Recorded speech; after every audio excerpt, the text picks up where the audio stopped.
ஆண்டவராகிய யெகோவா தேவன் மாம்சமான யாவருக்கும் அமேன். அவர் கடவுளாக கர்த்தராக என்ன செய்தார்னா இருக்கிறார். அமேன். கர்த்தர் என்பது எரிச்சலுள்ள தேவன் என்று சொல்லப்பட்டிருக்கிறது. அப்படி என்று சொன்னால் அவ்வளவு கோபமுள்ள ஒரு தேவன்.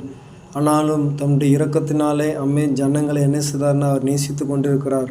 அவர் சொல்கிறார், என்னால் செய்ய முடியாத அதிசயமான ஒரு காரியம் உண்டா என்று சொல்லி அவர் நம்மளை குறித்து கேள்வி கேட்கிறார். அருமையான சகோதரர்களே, இன்றைக்கு ஆண்டவராக இயேசு கிறிஸ்து மாம்சமாக, அதாவது ஏழைக்கும் பணக்காரனுக்கும் எளியவர்களுக்கும் திடனற்றவர்களுக்கும் சிறுமியானவர்களுக்கும் எல்லாவற்றுக்கும் ஆமேன் அவர் கடவுளாக என்ன இருக்கிறார்.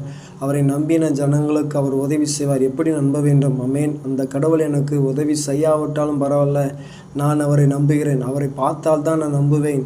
அப்போது தான் அவரிடத்தில் நான் அற்புதத்தை பெற்றுக்கொள்வதற்கு அவரிடத்தில் கேட்பேன் என்று சொன்னால் நிச்சயமாக முடியாது. ஆனால் அவர் மாம்சமான யாருக்கும் கடவுளாக இருக்கிறதை நம்புங்கள்.